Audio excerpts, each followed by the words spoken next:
Oop. Bonjour. Bonjour, chers collègues. Hello, colleagues. I'm happy to chair over today's meeting.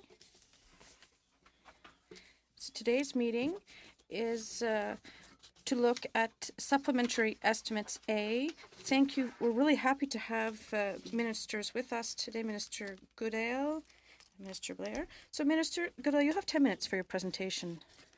Thank you very much, Mr. Chairman, and good afternoon to members of the committee. It's a pleasure to be with you again to discuss the estimates today. I have with me a familiar cast of characters. Malcolm Brown is the Deputy Minister of Public Safety. John Osowski is the President of the Canada Border Services Agency. Ann Kelly is the President of the Correctional Services of Canada. Jeff Jaworski is Acting Director for CSIS. And Gilles Michaud is the Deputy Commissioner of the RCMP. And I would point out that as of last week, Deputy Commissioner Michaud has been elected delegate for the Americas to serve on the Executive Committee of Interpol, representing our continent in that important organization.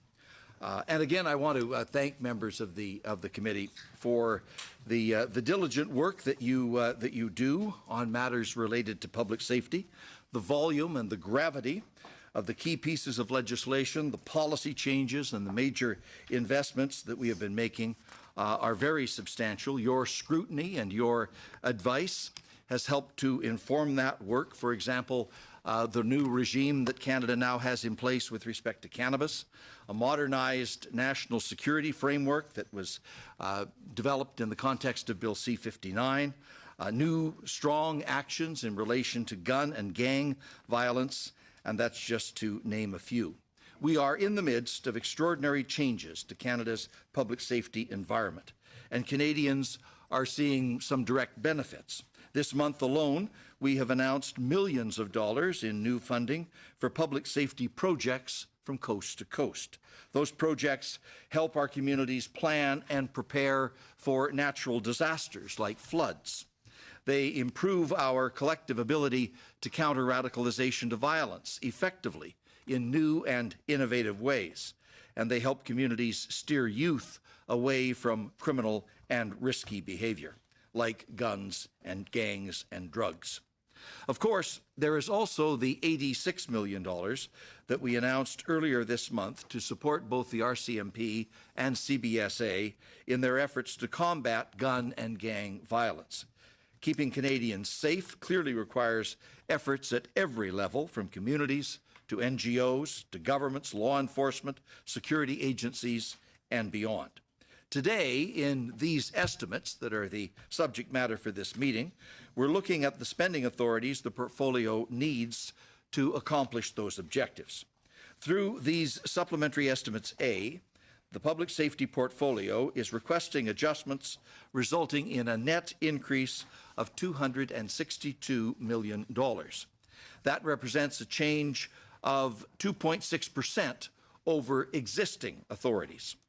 It's largely because several portfolio organizations have now received Treasury Board approval to increase appropriations and have received or are making transfers to and from other organizations.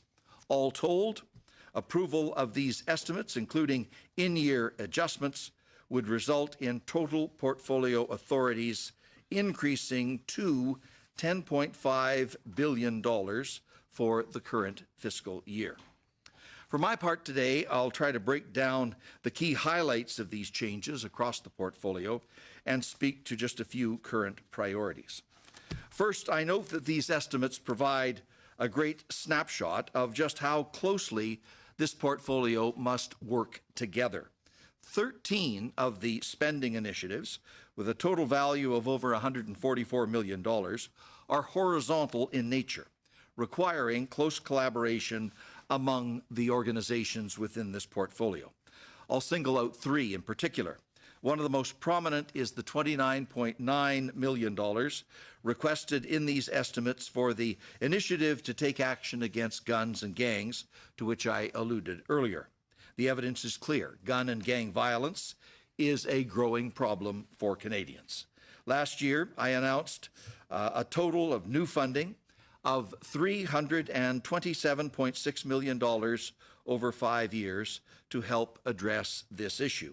A portion of that total, over $200 million over 5 years, will help provinces and territories address gun and gang issues through initiatives specific to the needs of their local communities.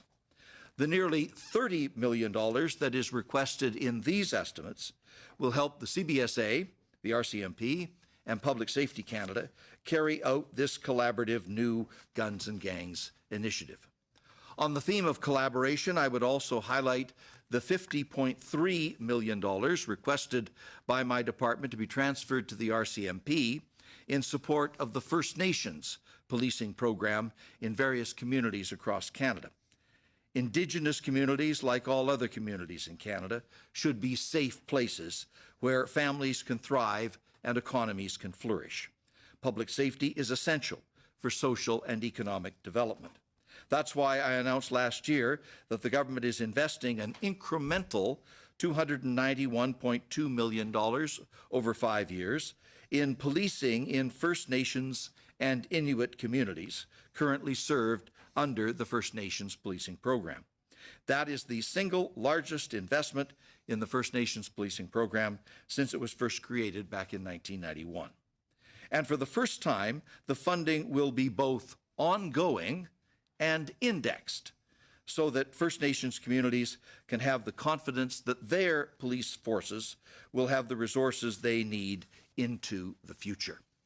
A third horizontal initiative is reflected in the $7.1 million requested for CSIS and CBSA to support the 2018 to 2020 immigration plan.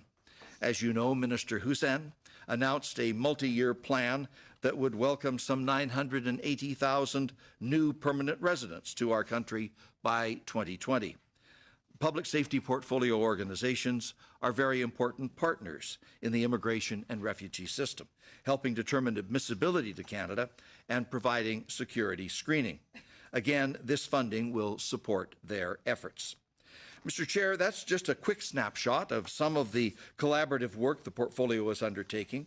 I'll briefly outline some of the other more prominent dollar amounts requested by some of our portfolio partners. These estimates would provide the CBSA with a net increase in budgetary expenditures of $94.1 million.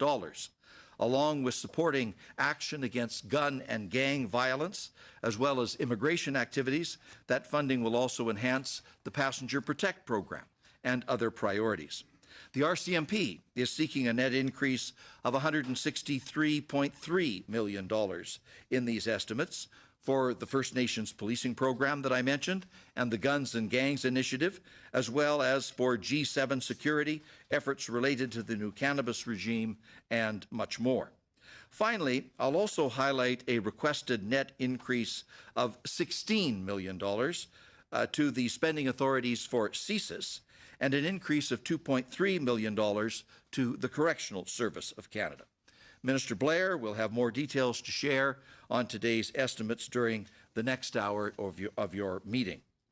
With respect to immediate priorities, it's safe to say that we won't be slowing down in the near future.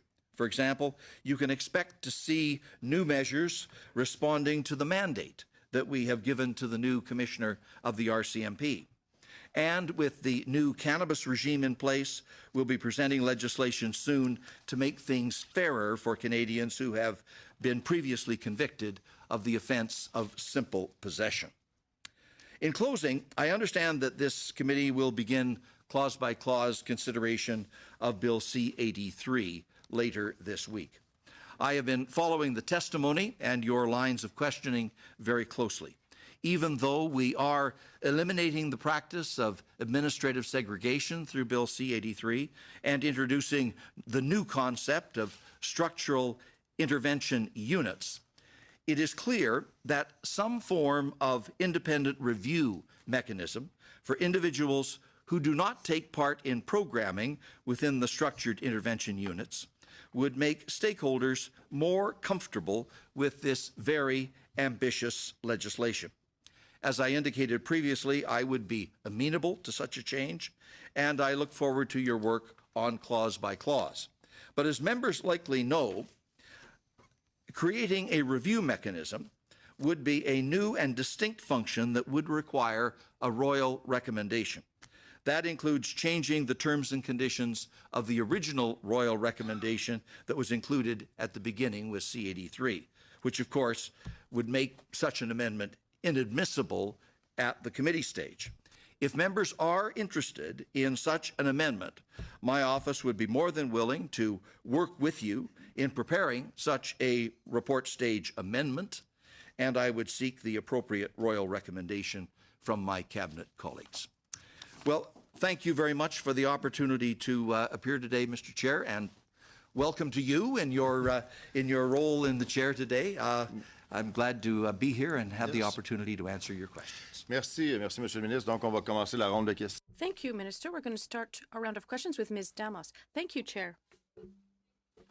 With us, as always, we welcome your testimony here before us, and I actually want to start with your last comment, if I could, on Bill C-83. I know Ms. DeBrusen and I have both been quite interested in introducing an amendment on the oversight issue, so I certainly will take you up on your offer to work with your staff to include that in report stage when it comes back to the House. And on Bill C-83, we had Stan Stapleton from the Union of Safety and Justice Employees here last week, and he talked about there being evidence that shows strong rehabilitative programs make communities safer and create a safer environment for both employees and offenders inside institutions. He also stated that Bill C-83 would require additional funding in order to complete the mandate that we're hoping to complete with Bill C-83. So I think many of us were quite pleased in the fall economic statement to see $448 million allocated to corrections. And I'm just wondering if you can tell the committee how that significant investment will be spent. The funding is largely dedicated, Ms. Damoff, to the purpose that you have indicated. Clearly, for Bill C-83 to be successful and effective in eliminating the old practice of administrative segregation and instituting the totally new concept of structured intervention units, two things have to happen. The law needs to be changed. That's what Bill C-83 accomplishes. But then you have to back it up with the necessary resources. Making sure that the Correctional Service of Canada has the people with the right skill set in the right places at the right times to provide the kinds of intervention that will be effective with the offender population and will not be, and I say this very, very deliberately, will be something entirely new and will not simply be administrative segregation with a different coat of paint. And I know there has been concern expressed around this table and among some of the stakeholders about the effectiveness of the reform. That's why the funding is critical, to make sure that this is real and meaningful change. The old procedures will be gone, and there will be a new system in place. That will take the money, and that's largely what the commitment in the economic statement was for. Thank you, Minister. I actually was going to ask this question of Minister Blair, but I think I'm going to ask you about it. We passed Bill C-71 here at committee, and one of the provisions in Bill C-71 it was that when someone has a prohibition order, when they're prohibited from owning firearms, those firearms would now be forfeited to the Crown. And that was new, because in the past, if someone was prohibited from owning firearms, those weapons could go to another gang member, they could, as a friend, a family member, as long as that other person had a firearms license. So that was something in terms of in my particular instance, I knew of a domestic violence situation where that would have been very helpful. So that was something really important that was put in by our government. So the opposition leader has come out with a guns and gangs policy, and one of the things that he has talked about is repealing Bill C-71. So that provision that the firearms would go to someone else that the firearms would no longer be forfeited to the Crown. But he's included a lifetime firearms ban. Well, you could ban a gang member from owning guns, but they just pass them off to their brother. So I'm just wondering what your thoughts are on that aspect of repealing C-71. Well, in my view, that would be very much a regressive step. It would, for example, eliminate all the work that has been done very conscientiously on all sides of the table with respect to background checks. Very often, legislation with respect to firearms can be controversial, it can be divisive. But I note in the debate, both in the House and at this committee, about the issue of background checks, there was near unanimity on the value of the provisions that were put into Bill C-71, and indeed the committee worked very hard to strengthen those provisions to make sure that the background checks were effective. The same, I think, can be said with respect to many of the other provisions in C-71. And I note that the committee took the perhaps unusual step, but I think the important step, of inserting into Bill C-71 a clarifying amendment that made it abundantly clear that nothing in that legislation could ever be interpreted as a backdoor long gun firearm registry, which has been a concern for some people. So with that clarification now in the law that nothing in Bill C-71 could ever be interpreted in such a way as to create a long gun registry, the other provisions in C-71 are, I think, very valid. They make legitimate contributions to public safety. And again, I recall the words of the Canadian Association of Chiefs of Police that said this is very important legislation that will assist them in fighting crime and in keeping Canadians safe. Thank you, Minister. I only have 30 seconds left. If I can go back to the investments that we're making of the over $400 million. In your estimation, will that make Canadians safer by investing in our corrections? Yes, in a word, it will. Our whole objective in the correction system is to achieve effective corrections and rehabilitation. So when a person's sentence is completed and they are in due course released back into society, which applies to the vast majority of offenders, at some point they are released, that they will come out of the system in a form where they are as prepared as possible to live law-abiding lives. And if that mission of rehabilitation is accomplished successfully, and that's what this money would be directed toward, if it's accomplished successfully, we'll have fewer future offenders, fewer victims, and safer communities. Merci. Thank you, Mr. Mott. Thank you, Minister. Minister, for being here. I'm glad you started speaking on C-71.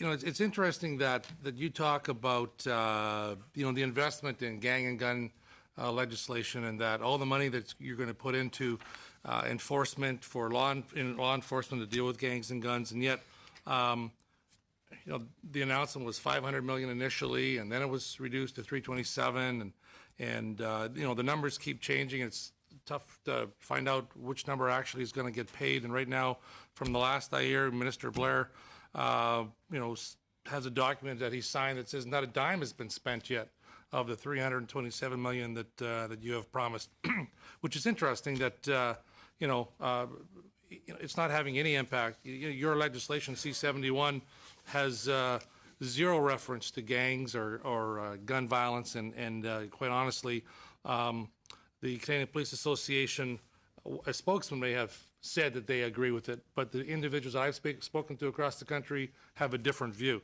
So I'm kind of curious to know, we know that the gang violence issue, the whole gang issue in this country occurs in municipalities policed predominantly by municipal departments. Most Canadians are policed by municipal police services in this country. And so I see that money is going to the RCMP for gang violence, and I see you just indicated that $200 million over 5 years is going to provinces. I'm just kind of curious to know when you anticipate this money rolling out to municipal agencies so that they can start dealing with the gang and gun issues that their communities are faced with. Oh, I'm very glad to have the question, Mr. Mott, and to clarify any uncertainty that you might see. In the original announcement of the funding for the Guns and Gangs Initiative, which was coupled with Bill C-71, there were two parallel initiatives. One was the legislation, the other was the funding. The legislation has proceeded forward, and we're now moving forward on the funding. The original announcement was $327 million over 5 years, beginning in this fiscal year, and that at the end of that fiscal year, the amount would be $100 million per year, every year, ongoing into the future. So as we ramp the initiative up, 327 over 5, and then $100 million a year ongoing indefinitely into the future. Now, of the 327, approximately 214 million will be transferred through intergovernmental agreements from the Government of Canada to the provinces. And we have... That you made last fall, Minister, then none of that money has been spent. We've been negotiating the agreements with the provinces. Okay, so we're 16 months, 14 months into that announcement. The announcement was that it would flow in this fiscal year, and it will flow in this fiscal year. Okay, so that hasn't, so thank you. The money hasn't flowed yet. That's my point. Number two, you talk flowing about, exactly against the schedule that we said in the first place, Mr. Mott. It's going against the schedule It's flowing exactly consistently with what we originally announced. Okay, very good. So you talk about C-59. You mentioned that, I believe, in your opening. Now, from what I see in the estimates, and I've heard conversation and documents, that $100 million will be added to the administrative costs for CSIS and CSE and other national security agencies. So if we're taking money and we're going to be spending it on administrative issues, then the actual operational end of national security is not going to be dealt with. Is that, if there's going to be a pullback from there, is that what I'm seeing and hearing and understanding in these documents? No. I'd be curious to where you see that particular point, Mr. Mott.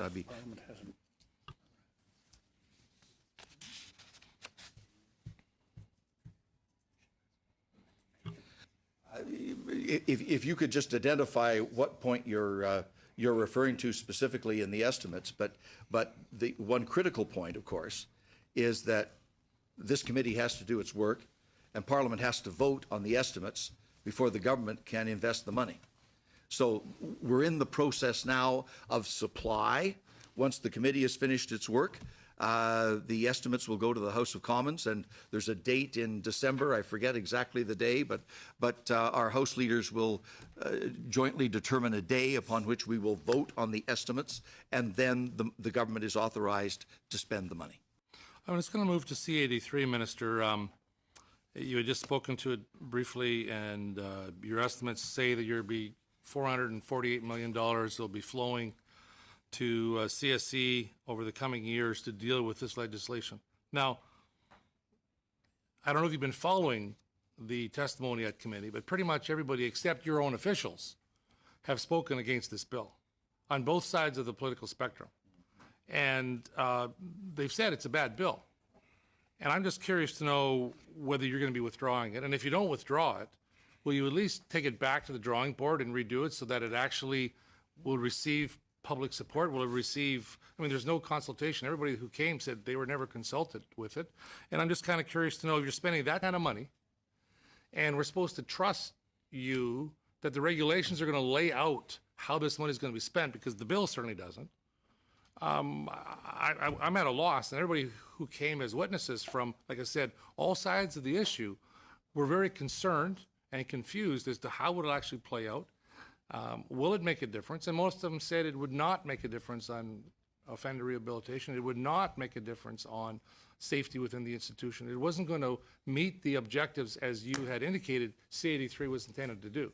So I'm just kind of curious to know how the regulations are going to identify what $448 million is actually going to do to improve our correctional system.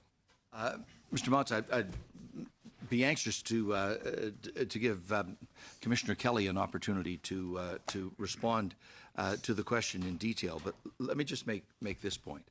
Over the years, the last number of years, as we've read the reports of the Office of the Correctional Investigator, as we've listened to the representations that have been made by a variety of stakeholders, like the Elizabeth Fry organization, the John Howard organization. We're against it. They have all raised issues about the level of support within correctional institutions for mental health. They have raised issues with respect to the ability of the system to address the unique needs of Indigenous people and other minorities. They've raised issues about the treatment within facilities, appropriate or not, with respect to women offenders. And this legislation and the funding that we have announced are directly intended to be focused on those initiatives. The criticism that has been made has been heard. We've received the representations that these various groups and organizations and individuals and watchdogs have made, and we have come forward with both legislation and funding to address the specific problems that they mentioned. Merci, Monsieur le Ministre. Merci, Monsieur Motz. Monsieur Dubé, 7 minutes. You have 7 minutes, Mr. Dubé. Thank you, Chair. My voice conking out here, but Minister and your officials, thank you all for being here. I just want to continue on the C-83 piece there, and thank you. And if I just on the piece you talked about with royal recommendations. So my concern there, and I want to delve into that a little bit since you did bring it up. It seems to me that you are imagining a specific solution, because there are some solutions that would not require royal recommendation. One of them, for example, being judicial oversight, which dates back to a recommendation from Justice Arbour. There's currently a regulatory framework that has been used as an example of something that could be used for independent oversight, which is the independent chairpersons, which exists in the disciplinary context. So, given that you've mentioned the need for royal recommendation, that precludes that there's a specific remedy in mind for this particular criticism. And just to Mr. Motz's point, he did steal some of my thunder, because I've never seen a bill get such panned unanimously by witnesses who've been before a committee like this one has. But I'm just wondering if you could, if you're envisaging something in particular, and if you've already discounted the possibility, for example, of judicial oversight, which would not require royal recommendation. The ability for judicial review is something that is always accessible, Mr. Dubé, and we certainly would not have any thought of precluding that or limiting that. But in addition to that, which may not be accessible to everybody within the system, because they simply may not have the means or the resources or the Minister, ability to gain access to the court system. If I may, I'm sorry for interrupting. I just want to make sure we're clear here, because I'm talking about the Arbour recommendation that has been brought up by a number of witnesses who've appeared on this bill before committee, which is to say, in the event that, and choose the threshold you will, say the Mandela rules, which would be the acceptable threshold for us, once you've surpassed that 15 days, then you're requiring judicial review. Is that not and my hearing what you're saying, where you're saying, well, we would look into it at report stage because we would need royal recommendation, seems to me that option's already been put off the table. That option may not be. I'm prepared to hear your argument, Mr. Dubé, but that option may not be actually the most accessible and efficient to deal with the issues that offenders may wish to raise. Plus, it's not cost-free. It would still carry a price tag associated with it, because it would obviously potentially significantly add to the administrative burden that would have to be carried by the court system. So you would still need to pay for that in some way. Well, we can continue to debate that particular piece, but I do want to get to some of my other points with the limited time that I have. Just in keeping with sort of that spirit, the last correctional investigator report talked about the need for the lack, for example, of psychiatric services in corrections. And when I look at the numbers that are here, it seems very backloaded. So one of the concerns that's been raised about C83 is that, notwithstanding this debate that we may have over whether it's the same, whether it's essentially the same thing under a new name or not, putting that debate aside, the fact remains that there is concern whether the lack of psychiatric services and other mental health services would mean that some individuals would still find themselves being put into these units because of a lack of resources. And when you see such back-ended funding, is there not a concern that more needs to be done to address that, which has been raised in the correctional investigators report just a few weeks ago or a week or so ago? Funding for improved mental health services has been included in the last two federal budgets. So we have already taken some steps to begin to address those issues that went unaddressed for so very long. In addition to that, we are proposing the very strongly enhanced mental health care services that are envisaged in this new concept of a structured intervention unit. So there's some funding that was put in the system in the last two budgets. This new funding to go along with the implementation of Bill C-83 will add further resources still. About a minute left, if that. I just want to ask you about the Auditor General's report and the Community Supervision Program. There's an issue with caseload and not having the resources to deal with that. Can you just say, as my final question, what your department is going to do to respond to that need? Because clearly it's undermining rehabilitative objectives by not having folks who are on parole being able to access that service. The Correctional Service has accepted all of the Auditor General's recommendations and has already begun to take steps to implement that advice. For example, the need for a term accommodations plan that tries to forecast the need some years into the future and prepare in advance to have those facilities available. That is one of the things specifically that the Auditor General referred to. And the Correctional Service is beginning to respond to that specific recommendation together with all of the others in the Auditor General's report. Well, since it turns out I didn't count my time right, I do have another minute left, so I'll ask you one last question then. It was the before last question. There was a piece in CBC, I've asked former Commissioner Paulson this question before about resources and the priorities that have been set. There was a time where he would often mention that with a focus on counterterrorism efforts, that other forms of crimes were being, I don't want to say put words in his mouth, but neglected, if I can paraphrase in that way.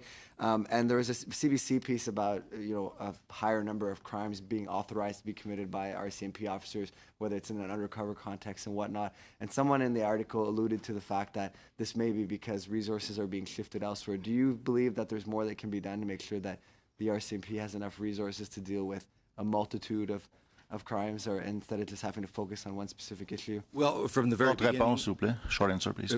From the very beginning of my tenure as minister, I've been concerned about adequate financing for the RCMP. There have been program review initiatives, as you know, underway for the last couple of years. That process, I hope, will be coming to its final conclusion in the period immediately ahead, so that we can put in place a long-term plan with appropriate resources for the RCMP to accomplish all of the objectives that they need to accomplish, and they won't be in a position of having to sacrifice one in order to do the other. That work is underway right now. J'aime vos courtes réponses, Monsieur le ministre. I really like your short answer, Mr. Minister. You have 7 minutes. For being here today. Your file is a very important file to me and of course to this committee, and because recently in my city of Brampton we've seen a big uptick in the use of firearms and the commission of criminal activity, and it's become a real concern in the community. And now my question goes a little bit to even what Mr. Motz was referring to. When it comes to local regions, they want to know how is this money being, affecting their region in particular. And so in terms of the $86 million going to the RCMP, going to CBSA, the region I live in is very close to the largest airport in the country. And I have heard and I've read that many guns that are obtained, they're obtained illegally and oftentimes come from south of the border. I'd like your opinion a little bit on where the guns are coming from, the funding that you're giving, $86 million, how this can help alleviate some of the problems that we're seeing in the city of Brampton. I got through part of the answer with Mr. Mott. There are 4 components to this funding: the $327 million that's spread over 5 years, and then what will become $100 million a year every year thereafter. The largest chunk of that, of the 327, it will be 214, will be transferred from the Government of Canada to provinces through federal provincial transfer agreements. And then the provinces will determine within their jurisdiction how to allocate that funding to local municipalities or local groups and organizations. Some of it undoubtedly will go into policing services to provide greater coordination, to do to enhance the delivery of policing services on the streets dealing directly with gang and gun related issues. Some of it may well go to community organizations who work on crime prevention initiatives and the disruption of gangs, or the services that get young people out of gangs once they've been entrapped in that negative lifestyle. But the provinces with municipalities and with local law enforcement will determine the allocation of that $214 million to local community-based activities. There's another $51 million that's going to CBSA to deal with border interdiction. How do you stop smuggled guns from getting into the country? That may involve new technology. It may involve additional staff or better training. It may involve sniffer dogs in the right locations, who sometimes are even better than the technology.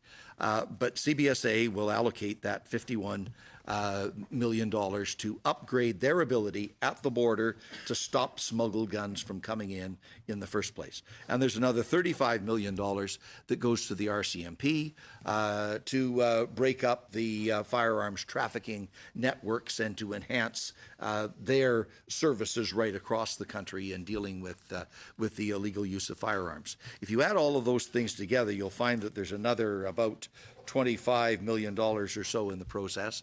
That will be used for things like data collection. And this has been one of the frustrations for policymakers in this field. The argument goes on. Do most of the guns come in, the illegal crime guns, are they mostly smuggled into the country from the U.S., or are they from straw purchases so that they are domestically sourced within Canada? We'll be able to get better data, working with police forces, working with Stats Canada to be more precise about the origination of illegal firearms. The reality for a local community, though, is whether the firearm is smuggled or whether it's the result of a straw purchase or the break-in at a legitimate gun shop or whatever, it's still a crime gun. And we want to stop it from doing damage on the street. Recently, Andrew Scheer came into my riding and he was talking a lot about how to solve this problem. He referred to automatic bails, but when I looked into it, I couldn't find any process that gives criminals automatic bail necessarily. And actually, when you use a firearm in the commission of a crime, there's a reverse onus. There were also other things listed as in listing gangs in the criminal code and a reference to mandatory lifetime firearms bans. What are your opinions on those methods? Well, I'm prepared to look at any reasonable and enlightened idea to deal with the illegal use of firearms. I think we've made a very good start in Bill C-71 and a very good start with the Guns and Gangs Initiative that will invest in local communities and local law enforcement, as well as the RCMP and CBSA. If others have other ideas to suggest, we'll take a look at the suggestions. Our objective here is to keep Canadians safe. Are gangs already in the criminal code? Is this something that you think needs to be done? Well, I don't know the detail of that particular proposal, so I think you'd maybe have to ask Mr. Scheer that question because criminal organizations are already listed under the yes, they criminal are. code. Yes. And I believe that's the word that he's using in referencing gangs. So there's a lot of tough talk that I think I've been hearing, but I appreciate your explanation because people want to know how they're going to feel these investments on the ground. And if I have any time, can I share it with? Okay. Well, thank you, Mr. Chair. So I've got 30 seconds here. I represent Mississauga, Streetsville, not too far from Ruby. Grew up in the community. It's a quaint community, sleepy town, bedroom community. Yet since being elected, we've had multiple shootings, deaths, stabbings, and actually 4 or 5 days ago, young girl, 23 years old, was shot and is in critical condition. We hope her the best. I guess in 20 seconds, I just welcome some more comments on that concern of ours. Well, far too many communities have felt the sting and the pain of gun and gang violence. And the whole purpose here of changing the law through Bill C-71 and making the investments that we have through the $327 million, making that money available to provinces, local communities, municipalities, and law enforcement, is to try to make the communities in a better position to be safe and to make sure that people in your community know that they live in a safe and secure society and that we're all working together to make it even safer. Thank you. Merci, Monsieur le Ministre. Prochain. Thank you, Minister. Next round of questions are 5 minutes. Mr. Glinsky. I'd like to thank the witnesses for being here today. And I want to start off with Bill C-83 again. I've listened through most of the witnesses, John Howard, Elizabeth Fry, correctional investigator, union, etc. And I do not recall any of the witnesses, and then they weren't all conservative witnesses. They were liberal witnesses, our witnesses. Wherever they came from, they came. But not one of them, throughout their evidence that they gave us, that I can recall, said that they were consulted with prior to the implementation and the drawing up of Bill C-83. Now, I did go back and talk to some union people that I do know and talked to them and said, well, did you have anything to do with it? No, they said we were told about it, but had no actual input as to the laying out of the framework. And your government talks a lot about transparency and working together. How did Bill C-83 come about? Who drafted this legislation that seems to be against everyone who comes to see us? And we're going to have a really very interesting time discussing it in the near future here. The bill was drafted, as all bills are, by the Department of Justice, the lawyers who are in the drafting section of the Department of Justice, based on the instructions that were given by the Correctional Service and by my department. The policy decisions were approved through the normal cabinet process. But the whole initiative, Mr. Glinsky, is directed to be a response to the criticism about the Correctional Service of Canada that we have heard over the last number of years. There has been very strong criticism about administrative segregation. So we considered, as you know, amending that process, making some reforms to administrative segregation, and concluded that the better thing to do was to abolish it altogether and to adopt an entirely different approach. Now, most of the criticism that has been directed through the committee has actually, I think, been operating on the assumption that some form of administrative segregation will continue. And the point is, it won't. That administrative segregation will be abolished, and it will be replaced with the structured intervention units, which will provide the correctional system with a way to keep people Thank separate you, Mr. Minister. when I that think is we're necessary. aware of that. I mean, the group are aware, and there are differences of opinions from a number of different people that gave us evidence. But I'd like to step away from Bill C-83 right now. And you were talking about different finances. I mean, last year you talked about $327.5 million over 5 years going for guns and gangs.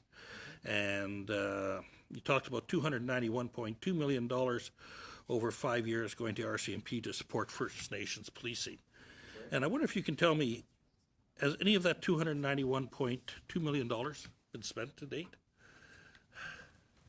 The funding for the First Nations policing program requires specific contribution agreements to be negotiated with individual communities. And that process is ongoing. It's virtually complete now, I believe. These estimates include some funding to be transferred to the RCMP in those communities where the RCMP are the policing agency. There are different kinds of arrangements in different communities. In some, it is a locally controlled community police force. In other communities, the service is provided by the RCMP. So different communities are at different stages of development at any given moment. Money has gone out yet. It's being negotiated. I take it. Yes or no? I'll have to get back to you. I actually think we have agreements in place.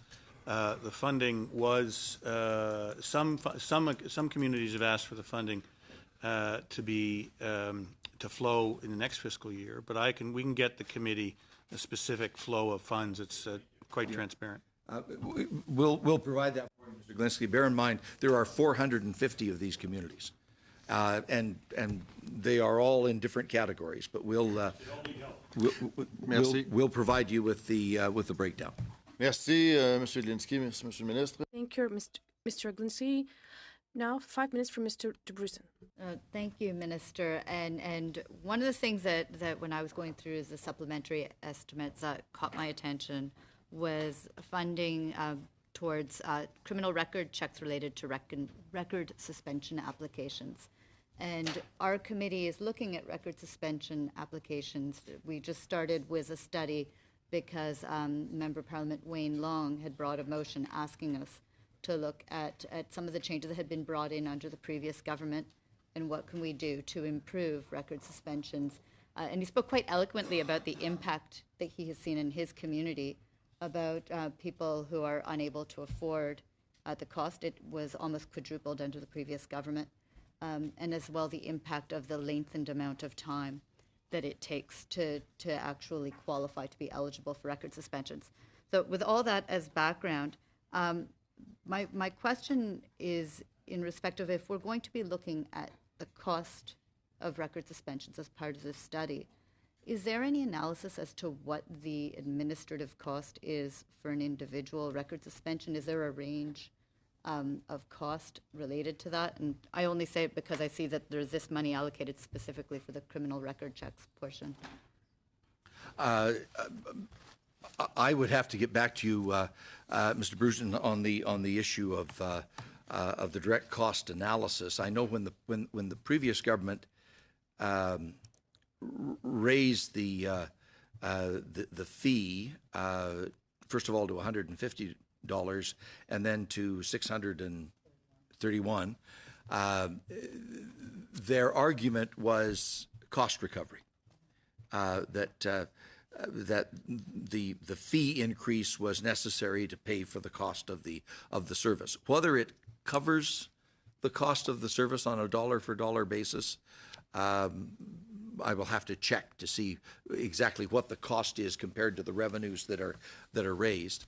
But as a result of Mr. Long's representations and others, we are looking at the broader question of record suspension. The previous government changed the name from pardon to record suspension. They changed the eligibility rules. They changed the waiting periods, and they increased the fee. And a number of people have made the argument that those previous decisions should be revisited. So we are examining those questions in terms of broad reform with respect to pardons. In the meantime, we have two specific sets of issues, one that we've dealt with in Bill C-66 with respect to the LGBTQ2 community, and we are now seized of the issue of dealing with pardons or record suspensions in relation to the simple possession of cannabis offenses. And as I indicated in my opening remarks, we'll be coming forward with a very specific proposal on that latter point in the very near future. And I know that we'll be looking forward to that. The other thing, and I don't have a whole lot of time left to me, but I also saw that there was money that was put towards enhancing the Passenger Protect program. And that is something that I know that I have met, and there have been people in my community who form part of the No Fly Kids. I was wondering, the last time I believe you were here, or one of the times you were here before, we had talked about what were the timelines based on the changes that were brought in C-59 to be able to improve the Passenger Protect system. Do you have a sense of where we're at this stage on timing? Well, we continue to make progress. C-59 is further through the process now. It's in front of the Senate, and I'm hopeful that the Senate will be able to deal with Bill C-59 in the weeks and months immediately ahead. Also, Bill C-21 is also in the Senate. It's also making progress. We need those two pieces of legislation passed to give us the legal authority to make the changes. Once they're passed, there will be certain regulations that will need to be developed and promulgated under the two pieces of legislation. The good news is from Mr. Morneau's budget, we have the money in place that will allow us to build the new information system that will be required to correct this long-standing problem. It's a problem that's 10 years old. I want to fix it as fast as I can, but I do have to go through the necessary legal steps in the right order to get the legal authority, to get the regulations adopted. We've got the money now, and CBSA will be building the new system, which will be a government-controlled system and an interactive system. So once a person is red flagged as a security issue, once they've been cleared, they'll get a clearance number, and on all their subsequent encounters with the system, they'll be able to enter that clearance number and automatically be cleared without going through the difficulty that they're experiencing now. Thank you for that. Merci, Madame Dabruzin. Monsieur le ministre, j'aurais une question pour vous. Minister, I have a question for you before we move to Mr. Blaney. We didn't see in your budget anything for CSIS and Chinese companies that could be interfering with our systems, such as Huawei. And Huawei could be a threat to ID infrastructure. So is there any money that will be set out for this? The issues with respect to the security of supply chains, and this is basically an information technology supply chain issue. Those issues are very squarely before the government. It's the agencies in my department and many other departments and agencies of the Government of Canada, including Innovation, Science and Economic Development, that are very much seized of this issue. We are working now to accomplish two objectives. To be able to deal with this new 5G technology that is just around the corner, but coming very quickly. We want Canadians to be able to fully enjoy all of the benefits that come from that amazing new technology. But we also want them to be able to enjoy those benefits in a safe and secure fashion where their privacy, their safety, and the national security of the country are all properly protected. We are at work right at this very moment to ensure that we accomplish those two objectives.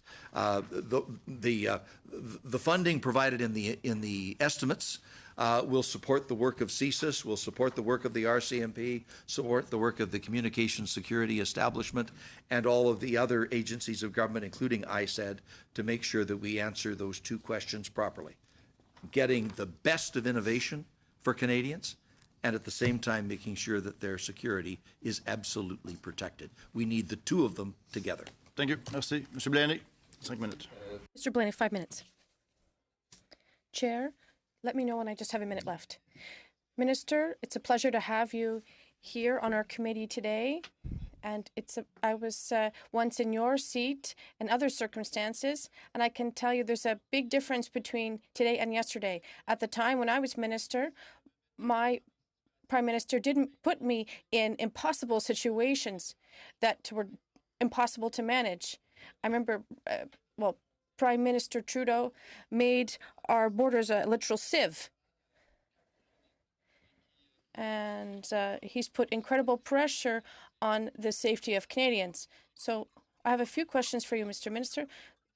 You mentioned in your speech natural catastrophes, and there's the Emergency Operations Center, GAC. And what you've said today, I'm wondering if you have any measures to modernize this center. The Government Operations Center. The last budget or the second last budget? The second last budget, Mr. Blaney, specifically for the purpose, I guess not many people will know the building and downtown office building in Ottawa where that very important agency is located, the Government Operations Center. But it's an old building and the facilities are not very good.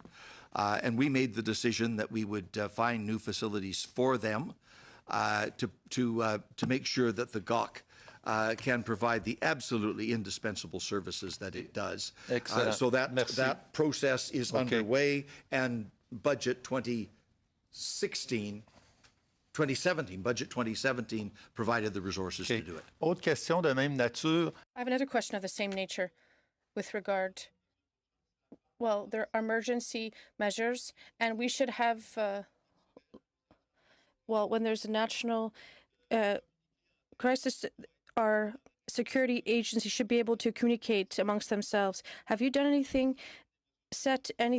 anything for emergency measures?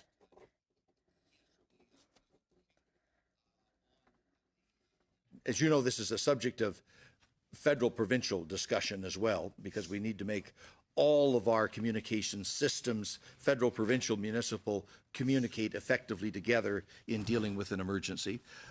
So we have been working with the provinces to develop the plan to find the right part of the spectrum that will be reserved for that purpose.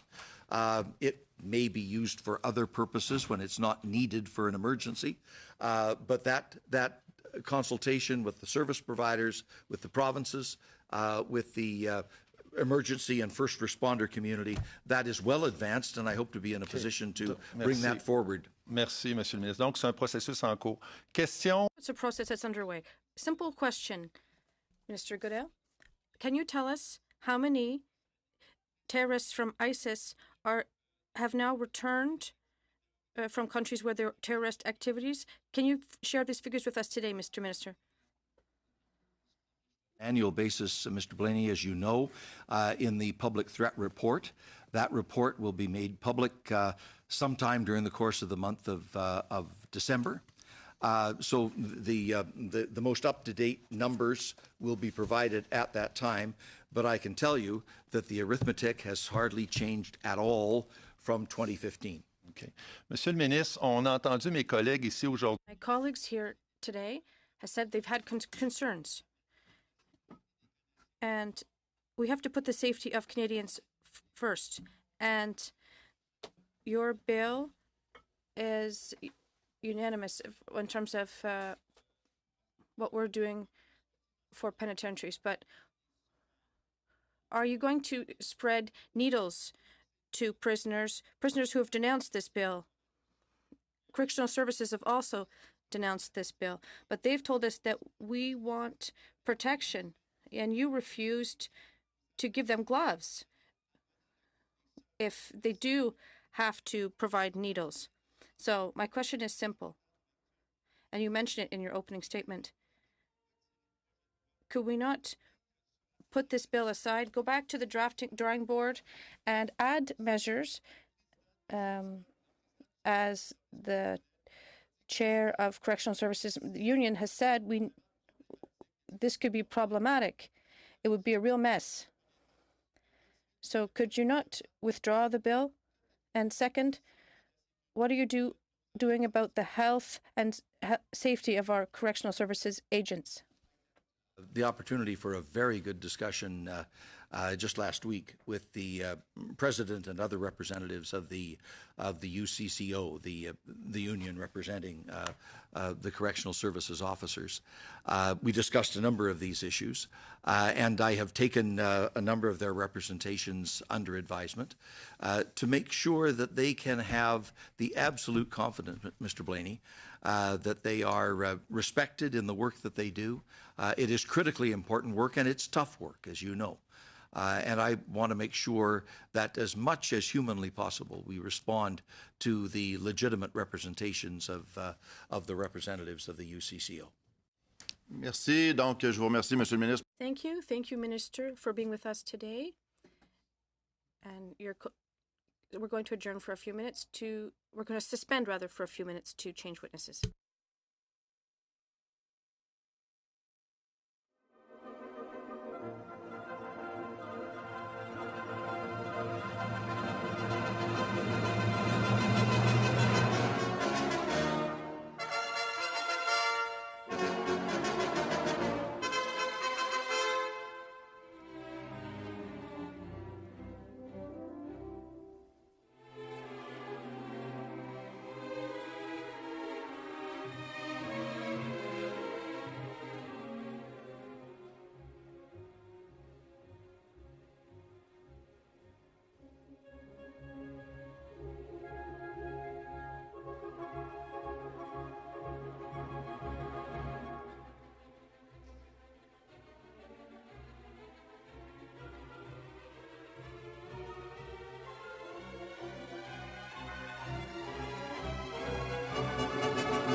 Mesdames et messieurs, Ladies and gentlemen, we're going to get started again. Minister, welcome to our committee.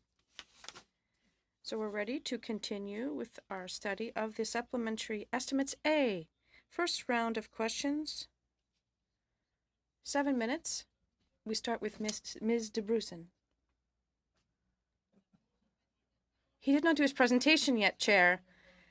This is the first time I'm chairing this committee. No, you do have 10 minutes for your presentation, Minister.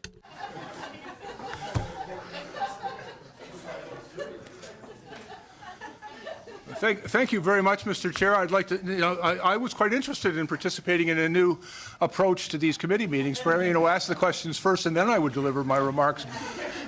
And I want to thank Mr. Brusen for sharing her time with me. Good afternoon, everyone.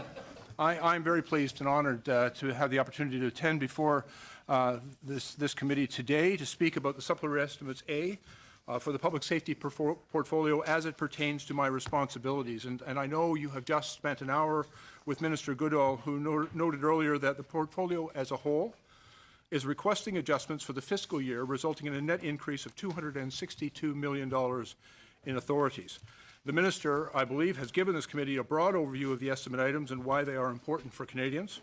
And my remarks today will focus on those items that fall strictly within my purview and the mandate of my mandate and its priorities. And specifically, I hope to focus my attention on two issues that are top of mind for Canadians: the cannabis implementation and guns and gangs. The country is currently seeing a surge in gun violence. Much of that violence is related to gang activities involving reprisals or rival gangs battling over turf. And Mr. Chair and committee members, this is not simply happening in large urban centers in our country. Smaller cities are plagued by this problem as well as rural and Indigenous communities. People are concerned. And I have had the opportunity over the past several months to travel across the country and to travel to communities large and small. And we're listening to their concerns and then working hard to take concrete action to reduce violent gun crime and to keep them safe. Just over 1 year ago, the government announced the launch of an initiative to take action against gun and gang violence. And this initiative reflects the need to take a broad and all-encompassing approach to reducing violence in our communities. We recognize, for example, that while this is a nationwide concern, the problem is not the same everywhere. Different regions and communities are facing distinct and unique challenges, and those challenges require distinct and unique solutions. It's very important to hear perspectives from all parts of the country and from every perspective on the issue, and we're making sure that we do precisely that. The Prime Minister has asked me to engage Canadians in a dialogue on handguns and assault-style weapons. I've been talking to experts, frontline police officers, members of the public across the country to seek their views, to listen to the evidence, and to examine the data. I look forward to making recommendations based on those findings upon the completion of my examination. We have also committed to investing $327.6 million over 5 years as part of a gun and gang violence action fund. And this fund will help support a variety of initiatives that will help reduce gun crime related to gun and gang activities. A portion of that funding is aimed at reducing the supply of illegal guns which show up in our streets and get into the hands of people who would commit violent criminal acts with them. And an important first step in eradicating gun and gang violence is investigating and stopping the smuggling of firearms, especially handguns, into our country. Our frontline law enforcement officers with the CBSA and the RCMP are already doing extraordinary work in that regard, and we have many examples to share of the successes that they have achieved.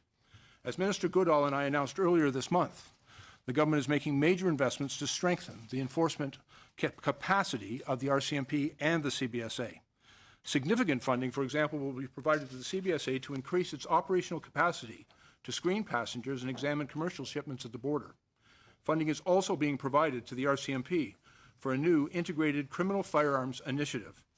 And these are important first steps to restore the force's ability to support law enforcement across the country, to ensure that frontline officers have access to an integrated suite of resources to support firearm investigations. And at the same time, Mr. Chair, there's a clear consensus that gun and gang violence cannot be tackled through enforcement alone. And I know from experience as a police officer and a police chief in a large urban center that outreach and awareness are also essential. In other words, we need not only to interdict the supply of guns that get into the hands of criminals, but to reduce the demand for those guns as well. That's one reason why the largest portion of the $327.6 million in new funding that has been announced, over $200 million over a 5-year period, will be going to the provinces and territories to respond to specific needs in their communities. We're aiming to start signing some of those funding agreements before the end of this calendar year. And I can tell you that a major purpose of this funding is to support the efforts of local organizations which offer prevention and intervention programs. These types of programs help divert young people away from gang culture, and that can almost inevitably draw them into a life of violence and criminality. The response of any government must be to protect the health and safety of our citizens. There is no greater responsibility that all of us share. And that's why we are taking action on multiple fronts to reduce violent gun crime. Public Safety Canada, CBSA, and the RCMP are seeking a combined total of $29.9 million in these supplementary estimates to support this important work. Protecting Canadians is also why we have legalized, strictly regulated, and restricted access to cannabis in Canada. Prior to October 17th, all non-medical cannabis in this country was produced and sold 100% by criminal organizations. They were responsible for the illegal production, illegal distribution of cannabis, and they made billions of dollars in illicit profit. And what they were selling, Mr. Chair, to both adults and to our kids was unregulated, untested, often unsafe. It put the health and safety of Canadians at risk. And the system was failing our children. We had the highest rates of cannabis use of any country in the world. Our children were being criminalized for the simple possession of cannabis. And criminals were becoming enriched by that activity in the amount of billions of dollars each year. We now have a far better, far more comprehensive, far more effective system in place. The new regulations offer Canadian adults a choice. It's a choice of a legal, regulated, and reliable product of known potency and purity. We expect that this will help take a big bite out of the criminal black market, but our work has only begun and is not yet complete. And as I've said many times, the implementation of the Cannabis Act is a process, not an event. And that's one reason why the RCMP is seeking $3.3 million in these supplementary estimates to support the delivery of Canada's new legal cannabis framework. The government also continues to take action to crack down on impaired driving. It's not a new problem, Mr. Chair.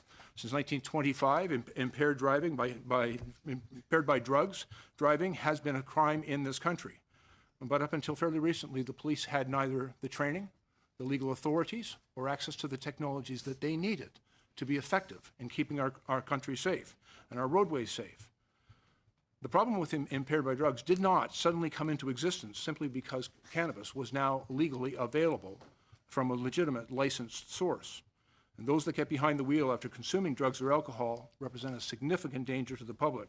This has always been the case. But I'm pleased to tell you that today, with Bill C-46 now in effect, our police service have the tools that they have long asked for that will keep them safe, keep them and our roadways safe. And the bill also strengthens our impaired driving laws with tough new penalties and new important provisions to control impaired driving by alcohol as well. All of this is to be completed or complemented by important investments in public education and awareness.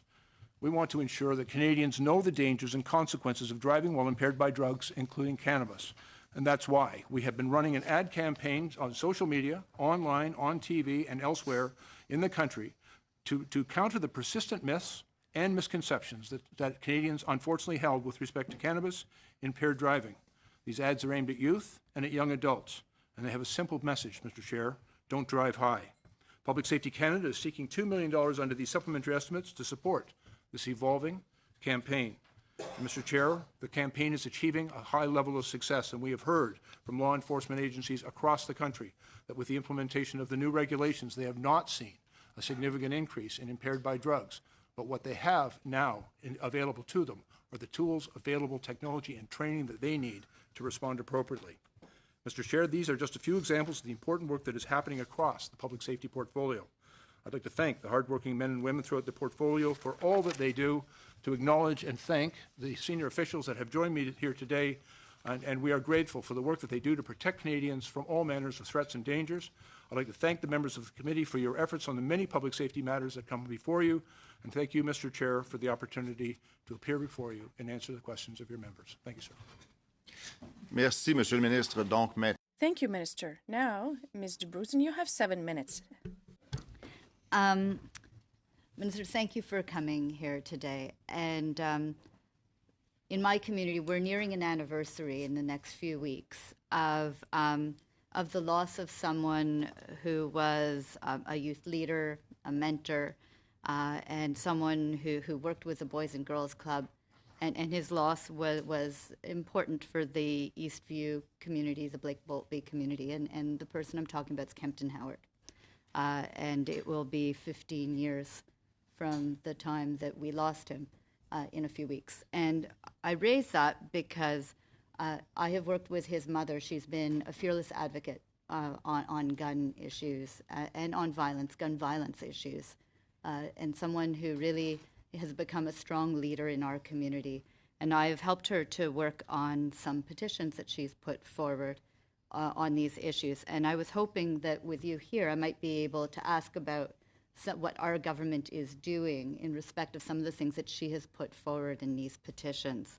The first one is that she's concerned about where the guns come from, and how do we prevent the flow from guns coming over the border from the United States. And so one of the requests that she has put forward in her petitions has been to see more support for the Canadian Border Services Agency to be able to prevent these guns from coming illegally across our borders. And I was wondering if perhaps you could let us know about what our government is doing to address that. Thank you very much, Julie. I'll try to be brief so that, because I want to be respectful of everyone's limited time. First of all, I know June Howard and her son, and was involved in that investigation. And you're right, she's a compelling advocate, as so many mothers who have lost their children are. I think that's a voice we cannot ignore. With respect to where the guns are coming from, one of the things that we did very carefully in Toronto when I worked there, we examined the origin of every crime gun that came into our possession, and we were able to identify its origin in most cases. And they came essentially from two sources. We live next to one of the largest handgun arsenals in the world, and guns are smuggled across the border from the United States. There are individuals, but quite often criminal organizations responsible for that. And I will tell you, perhaps I'll even refer to the RCMP and CBSA are here, but there are integrated border enforcement teams. There are very important comprehensive investigations, complex investigations taking place into the organizations responsible for that. But we also recognize, that you can't just do that work at the border. It requires work on both sides of the border, and that's why we have integrated border enforcement teams. We saw some success recently with CBSA working in partnership with the Toronto Police, where they seized about 22 firearms, I believe, John? 21 firearms that were secreted in a gas tank coming across the border. So that's an important source of guns coming into Canada. That are used for criminal purposes. The other source of guns that had been identified was illegal diversion from the domestic market. And that can happen in a number of different points. It can happen at point of sale. And for example, there were investigations that I've been involved in where an individual, for example, went out and bought 77 handguns. He purchased them having the appropriate licenses and authorities required to acquire those guns, but he almost immediately ground the serial numbers off and sold them at a significant profit into the criminal realm. And they were used very quickly in criminal acts, and we recovered them at violent criminal offenses and traced them back to him. He went to jail for about 8 years. That's one of the ways. We've also seen a number of instances where firearms are stolen from either break-in enters or from cars. A case just in the past week in East Saskatchewan, where someone broke into a home and stole 77 restricted and prohibited firearms, 73 of which were handguns. All of those guns are now in the hands of criminals and available. And so it's quite frankly, there's no one simple thing to be done. Everything needs to be done. And so we need to ensure that we invest significantly in the investigative bodies and the access to the technologies and new tools and new methodologies and techniques that CBSA has been investing in. And I've been monitoring very carefully, and John's here with me and can tell you perhaps about some of the things they're doing. But they're significantly enhancing their capacity to detect. I think equally importantly, they're working very collaboratively with law enforcement through the integrated border enforcement teams and other types of joint force initiatives, as we saw recently in Toronto. Those are really effective in identifying some of those individuals. And we are looking at a number of different measures on which we can make it more difficult for guns in any method, either smuggled across the border or illegally diverted from the domestic market, to get into the hands of criminals. But I also want to say, because I think it's something that Ms. Howard's often raised with me as well, we have a lot of work to do to make sure that we reduce the demand for guns within that young community of young men who so often use them to commit violent acts. So it's just not a matter of interdicting the supply.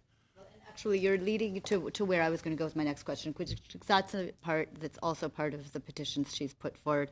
And I was actually reading a quote from what the person who was in fact found guilty for the shooting had said. And in his statement, he said, "If I hadn't been involved in guns, or if I hadn't had a gun on me, this would never have happened.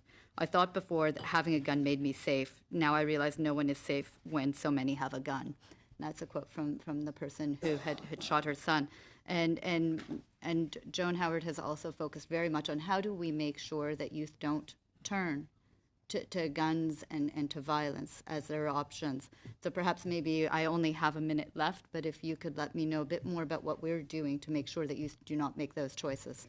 As I said in my opening remarks, of $327.6 million in new funding, over $200 million over a 5-year period is available through the provinces and territories to work with community organizations and community groups.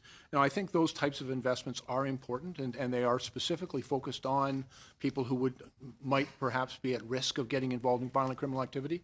But there are other investments as well, because, we look at the social determinants of violence in our communities, and it's often things like lack of access to opportunity and jobs and poor housing and lack of access to mental health services. And so it's a whole of government response. If we're going to deal effectively, and that is our intention, we have to look at all of those things, make significant investments in community and in young people, and to support those organizations that are doing exceptional work, as well as law enforcement who have the important job of upholding our laws and keeping our people safe. Merci. Merci, Monsieur le Ministre. Monsieur Mott. Thank you, Minister. Mr. Mott, you have 7 minutes. Minister, for being here. Minister, I'm just kind of curious that in the last 5 months or so since you've been appointed, can you point to anything that you or your ministry has achieved? People are still crossing the border illegally into this country. CBSA is asked to do more, and they have no funding to do it. Rural crime is continuing to increase. Gangs and gang gun crime and violence are still an issue, are still a problem, with no apparent solutions. I'm curious, and people in my constituency are curious, and Canadians are asking me, and so I'm going to ask you, how have you made life better for Canadians? Well, and safer for Canadians. Thank you very much for the question, Glenn. Frankly, I would talk about the agencies and departments from whom I'm receiving exceptional support in some of the work that they're doing. You asked what kind of a difference we've made just as on the issue of regular migration. We've seen a significant improvement in that situation.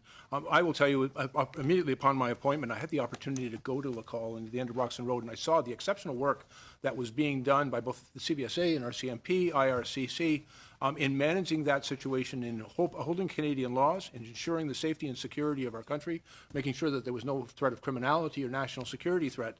But we have seen also some outstanding work in reaching out through communications to the communities to make sure that people clearly understand that coming into this country in an irregular way seeking migration is no free ticket to permanent residency.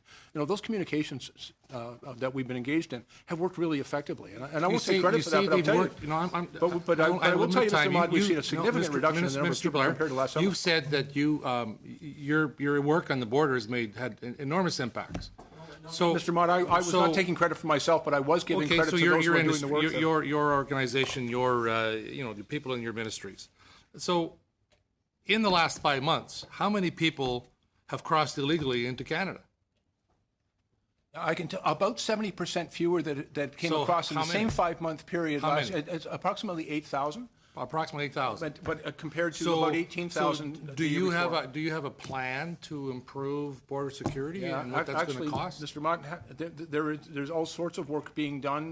There are plans being formulated and initiatives being brought forward, investments being made. We are determining what capacity is required, and we're working very closely as well there are others in this relationship. It's a shared responsibility on how this is managed. So we're working with provinces and territories, working with municipalities. But there have been some very effective steps taken by our officials who are working to manage this, and we are seeing significant improvements. We've also gone to the United States because there's a bilateral relationship and an agreement that exists between us, and so that part of an ongoing dialogue between our officials and at my level, but also at the senior official level, and our counterparts in the United States. I'd like to assure you that we've all been working very diligently to ensure that we encourage people to use. Not everybody in Canada thinks that that's happening, but I'll take your word for it. You said in your opening remarks that you have been working diligently on the consultation process for the handgun ban, for lack of a better way to describe it. Now, I can't find in the estimates, and when asking you, where in the estimates do I find the costings for this consultation process on the handgun ban? Yeah, please. You won't find them in the estimates because we are funding them out of existing resources within the department. Okay, so you yourself, Minister, have said that you've gone, they're important, you've traveled across the country, and yet I've spoken to a number of individuals who have been at your invite-only handgun consultation ban, and you weren't there. If they're so important, I'm wondering why you weren't at those meetings that you are supposed to be leading. So we've been conducting consultations. There are many groups and areas to be consulted, and so both myself and my parliamentary secretary have been in attendance at either I or my parliamentary secretary have been in attendance at each one of these consultations to engage. The only exception was a particular event. I had to leave early, unfortunately, to one I was attending in Moncton, but we left senior officials in place, and there were a number of reasons. So as part of this consultation process, you have an online survey. How many online surveys have been completed for this consultation process? Do you know offhand? Yes, I've been advised that approximately 130,000 submissions were made by Canadians in response to the 30,000 from Canadians. So you are aware that you can access that consultation from anywhere in the world? I have been advised by the officials that were overseeing its implementation that there was ways to determine the areas in which people were participating. I believe the IPS I believe there were questions that were actually posed to individuals from how they were. I'm also aware, Mr. Mott, that there were a number of initiatives. We had advocates on both sides of the issue that were encouraging people to respond and perhaps respond in multiple times. Right. Those things happen in every consultation. So you had no mechanism in place to ensure IP addresses couldn't be used over and over and over and over again. What we wanted to ensure, it's not a plebiscite, Mr. Mott. What it was is an opportunity for Canadians to provide input. Right. So even if they wanted to provide input over and over and over again, at least we would hear from them. If you're using that for input and you have a consultation process, you would think that you would want that process to have a reliable base to it.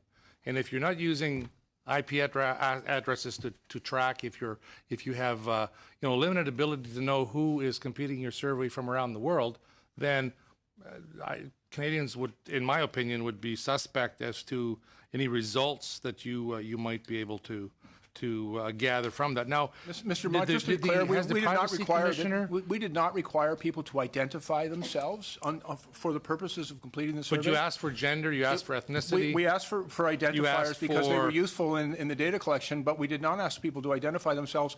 And quite frankly, we wanted to make sure the Canadians who wished to make a point had the opportunity to do so, that their voices could be heard, and we didn't want to put any restrictions or limitations on Canadians' ability to have their opinions heard. Merci, Monsieur Motz. Thank you, Mr. Mott. Mr. Dubé, 7 minutes. Thank you, Chair. Minister, thank you for being with us here today. I'd like to go back to a topic that we missed. I'd like to go back to cannabis. There are two particular points that interest me. First, the pardons and suspensions. The NDP would like to see these files deleted. my colleague, Murray Rankin, that you know well, proposed a bill to do so. Aside from the debate about record suspensions or pardons, whether is this something we should do? Where are we in the process? We've talked a lot about it since cannabis was legalized. Well, now these people are still stuck with their records. So what are we doing on that? Has made a commitment to bring forward, he's the minister responsible for the records system, and he's made a commitment to bring forward the legislation that would be required to bring in the new regime. Without debating it further, it is a system of pardon, a pardon for simple possession of cannabis that would make pardons more accessible and affordable to those individuals that have them. By the way, I take the opportunity, just briefly, to acknowledge, the important work and advocacy of Murray Rankin on this thing. I've had many discussions with him. We have a fundamental disagreement on the best way forward, but we both agree that it's necessary to go forward. J'apprécie ça et on peut... I appreciate that. We can agree to disagree. But we're going to continue to push for this because we believe that it's really the best way to move ahead. We need to suspend these records. So now I will address my questions to Mr. Goodale about this because he's the one in charge of this. So I also want to look at, and we may talk about different levels of government here because there's different jurisdictions, but I'd like to know about how the implementation will take place. I see media reports. I'm not sure if this is just anecdotal evidence or there's real facts. But we talk about people who continue to obtain marijuana on the black market because there is a lack of stock. There's difficulties in Ontario in particular. So what are you doing? Are you working with the provinces to solve this situation? Because I think this kind of goes against your objective of eliminating the black market and to at least reduce it sizably. As I've said many times about this, it's a process, not an event. In the process of implementation, I certainly acknowledge that some of the provinces, not all, but some of the provinces have experienced difficulties in their supply chain. In response to that, Health Canada has been working diligently to when organizations and private entities qualify for a license for the production of cannabis, those licenses, we've been moving that process through quite efficiently, and a number of additional new licenses have been granted, about 600% increase in the last 18 months in the grow capacity of those licensed producers. I remain confident that the system is capable of keeping pace. We have seen a significant uptake. It appears that when you give Canadians a legal choice, when you give Canadians a licensed, regulated, safe, and socially responsible choice, they'll make it. And they're demonstrating their willingness to embrace this new regulated system.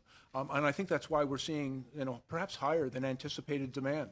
I don't have a precise estimate, but quite frankly, every dollar spent from a legitimate source is one less dollar organized crime makes. And on the very first day, almost $1 billion, several million dollars was spent in provincially licensed distribution centers, either online or retail stores. And that was several million dollars that organized crime didn't make that day. And so, I think we're making significant progress in this. I'm confident that those supply chain problems will be worked out. I think the provinces that have had a good experience with this will be able to share their experience with those who are still in the process of implementation. We know, for example, in British Columbia and in Ontario, they've not yet moved. In British Columbia, only one retail outlet. In Ontario, none yet. But when those begin to open up, I remain very confident that those supply chain issues will be resolved and Canadians will be given a better choice. Je vais être obligé de vous interrompre, mais merci pour votre réponse. I'm sorry, I have to cut you off, but thank you for your answer. We don't have a lot of time left. Thank you, Chair. Another question I had was about the border issue. I'd like to take a different angle than my Conservative colleague. We always talk about figures, but I'm wondering if there are still talks going on with the U.S. about this. You know what our position is on this. We think we should suspend the Safe Third Country Agreement to allow these people to make a request at a regular border station. But are talks still ongoing with our U.S. colleagues about this safe third country agreement? Can you give us an update on that?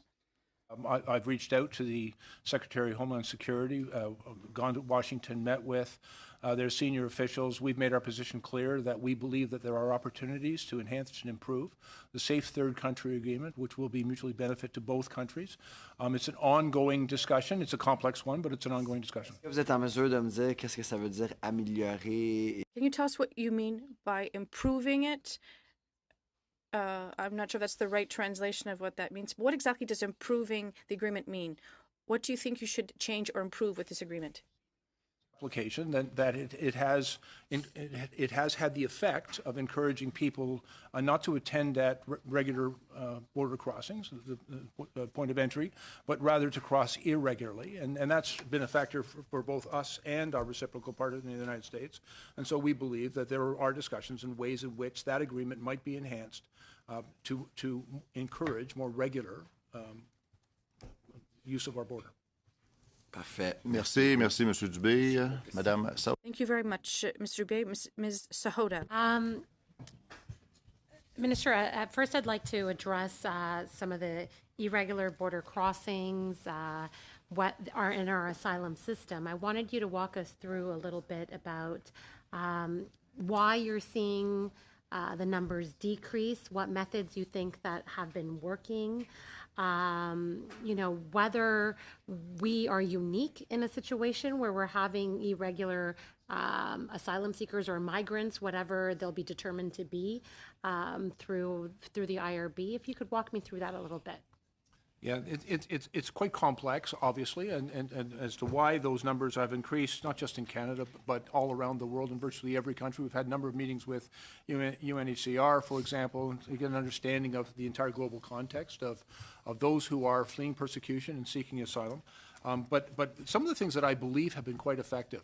After last summer's surge, and we did see a very significant increase through June, July, and August of last year in the number of people who were presenting themselves irregularly at our border. And so there was a very significant outreach that took place. We had ministers, senior officials, even MPs, who went down into those communities where many of these people were coming from to clearly explain Canadian law and how the system would work to make it very clear that this wasn't a free ticket into the country. And I think that's had a fairly profound effect. We've also done, I think, some very effective work in online communications so that, we're communicating in the languages spoken in those communities. So if, for example, they go out seeking information on a search engine or whatever, accurate, lawful information that clearly explains what the law is in Canada and how it would be applied, so that people don't have misinformation that might induce them to come irregularly to our borders. And as well, and I think this has been very, very positive. We've been working very closely with other international authorities, particularly in the United States. And it's important to acknowledge that there were some things that they were doing with respect to their visa applications and authorizations and other things which were impacting on the number of people coming to us. And as a result of the dialogue that's gone on between us, some very effective steps have been taken. And so there's still a great deal more work to do, but we see a path of clear improvement in the number of people that are coming. It's also important to remember, people conflate the issue of asylum seekers. Less than half, about 40% of those who come to our country seeking asylum actually cross irregularly, and 60% are crossing at a point of entry or making inland claims through the airports, et cetera. And so it's a smaller portion, and in fact, it's not growing. The number coming across irregularly because of some very effective steps that our officials have taken is becoming less of the total number of asylum seekers. And so we are seeing improvements. There still is work to do.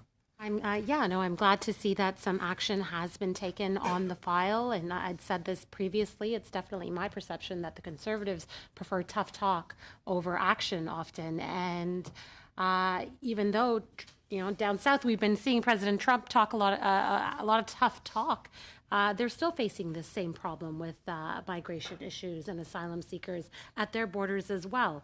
So tough talk may not be all that's needed. And so Thank you for clarifying some of that.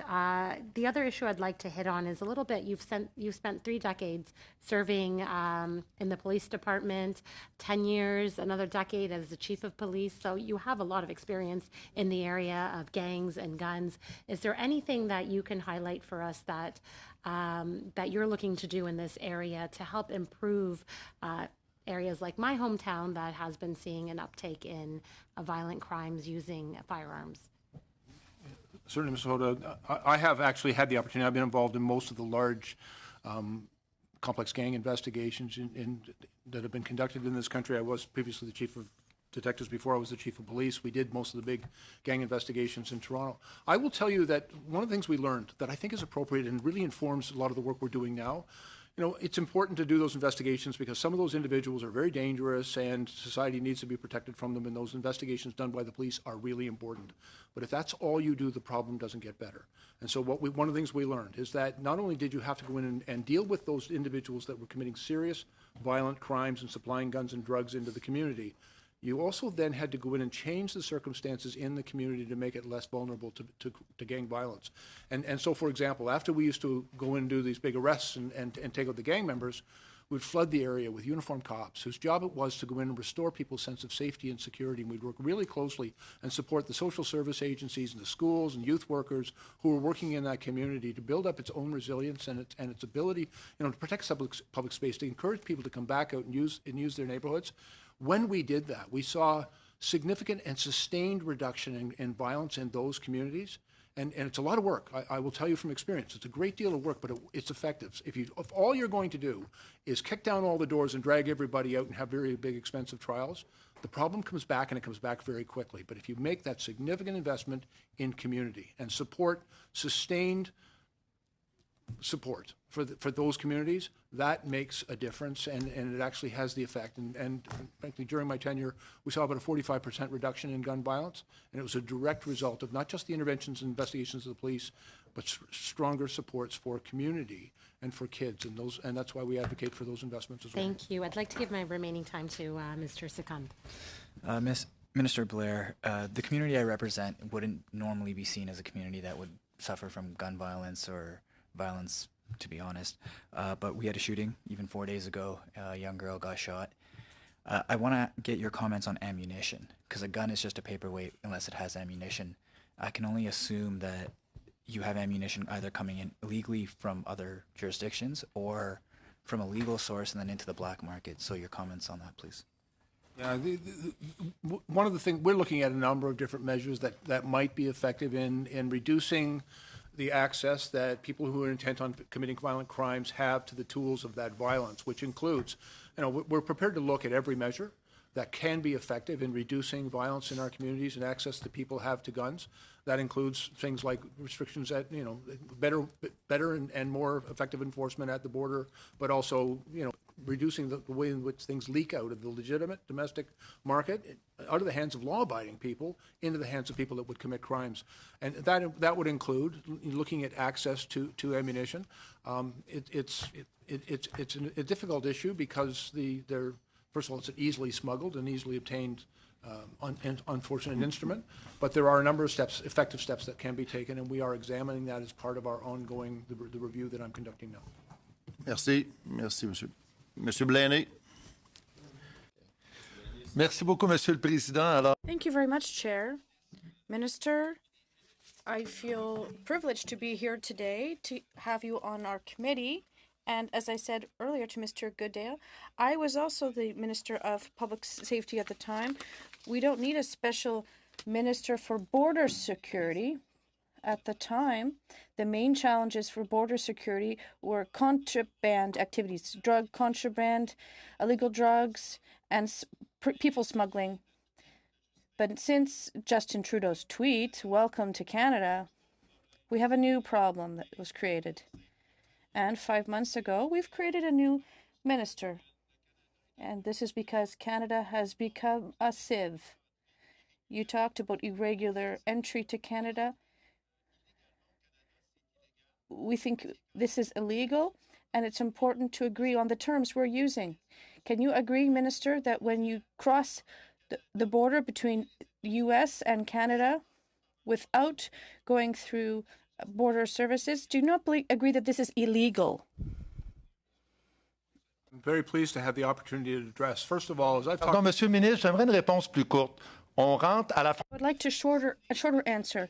If someone, regardless of who they are, Canadian or American, or someone who wants to receive refugee status, when you cross the border without going through a border station, do you agree that this is illegal?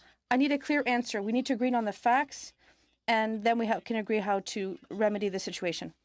Migration of people fleeing persecution écoutez, was caused Monsieur by le a fleet ministre, is laughable. Monsieur le ministre, non, je trouve qu'il n'y a rien de drôle là-dedans. But if Monsieur le ministre, secondly, anyone entering this country Monsieur to le cross ministre, the border at any place other than a regular point is unlawful. However, once that unlawful. OK, donc c'est ce que je voulais vous entendre dire. Merci, on est d'accord. Mr. Blaine, Unlawful you know pour... that the whole answer is important when you're talking about the law. Il faut appeler un the chat. moment they claim asylum, their bien, Mr. presence in the Minister. country ceases to be illegal. And under Canadian law, under international convention and Canadian law, the moment they seek the protection of Canada, their presence in this country ceases to be unlawful. On s'entend bien. Alors, merci, Monsieur le ministre, d'avoir répondu à... We agree on that. Thank you for answering my question. It is illegal to enter Canada illegally. So we got there eventually. We can agree on this. So once these people do enter our country illegally, provinces have to foot the bill for Justin Trudeau's monumental error. We're talking about $600 million. Today, we're talking about supplementary estimates, but have you set aside money to reimburse expenses that Quebec and Ontario have to pay, the $600 million they've had to fork out? The costs experienced by other jurisdictions with respect to temporary housing are not contained in these estimates. Donc, le 600 millions que les provinces réclament depuis des mois, voire des années. Autrement dit... So this means that the federal government makes a mistake, but the provinces have to foot the bill, and you don't have any money to pay them back. But yet you said in your statement that we are investing. And I'm disappointed to see that those who have to foot the bill don't get the money. When are you going to give money to the provinces to pay for the situation that Liberals and Justin Trudeau have created? The federal government has offered money for temporary housing to both the province of Quebec and the province of Ontario, and until those agreements are in place, because so far both of those entities have declined to accept the money that was offered. We've also made money directly available to the City of Toronto, $11 million to address some of the costs that they incurred for temporary housing. Monsieur le ministre, il y a près de 40... Minister, there are roughly 40,000 people who entered our country illegally, even though we have an immigration system, and we're proud to welcome people from across the world, but they have to respect our procedures. Now, we do have a process for irregular migration. This is illegal migration. People enter Canada illegally, and then we have procedures in place. You said earlier that there was a decrease in the number of seasonal illegal migrants, but you also mentioned that there is a caravan of illegal migrants heading towards the U.S. right now. Have you taken preventive measures to avoid such a situation having an impact on our borders? And Canadians don't have to pay for the mistakes of Mr. Trudeau once again, and they don't respect our borders. Translation, I made no mention of a caravan. Well, I'm asking, Mr. Minister. Donc, la question de la caravane était de M. Blaney. Donc, prochaine, Mme Damop, s'il vous plaît. Merci. Thank you, Minister, for being here. I want to go back to firearms, if we could. As you know, the opposition leader recently released his firearms policy, and I was reading that the former RCMP Commissioner, Bob Paulson, who was appointed under the previous government, he has referred to the platform, and I'm going to quote, nonsense, nonsense, and a little bit more nonsense. Recently, Ms. Harder hosted a fundraiser in her riding that featured firearms, alcohol, and in addition to two MPs, a young man who's underage. So I guess I'd like to ask you, while the opposition is running Guns and Guinness fundraisers on firearms, if you could talk about the hard work that you're doing around guns and gangs. Yes, ma'am, I'm not going to sort of comment on that, the fundraisers. I understand the importance of firearms fundraising to certain parties. But having said that, I would only ask that it be done in a way which is sensitive to people who've been traumatized, who've lost loved ones, and to communities that are living in fear. And just a certain sensitivity to that. But I can also tell you that we're working very hard as a government. One of my responsibilities is to look at all of the measures that the government can take, working with our partners and supporting those who are already engaged in this important work to make our communities safe. And we know that we've seen a significant increase in the use of firearms in violent criminal offenses. Some of that's gang-related. Some of it is family violence and intimate partner violence. And so, there are many things that we are doing. What percentage of firearms deaths are by suicide? It's about three-quarters. 75% of the people that die by a firearm die in a suicide. So it's an issue that I know Dr. Alan Drummond has brought up with us, that we focus only on guns and gangs. And that's a very important issue, don't get me wrong. But we ignore the 75% of firearms deaths that are actually people who die by suicide. And I think that's an important number for all of us to remember.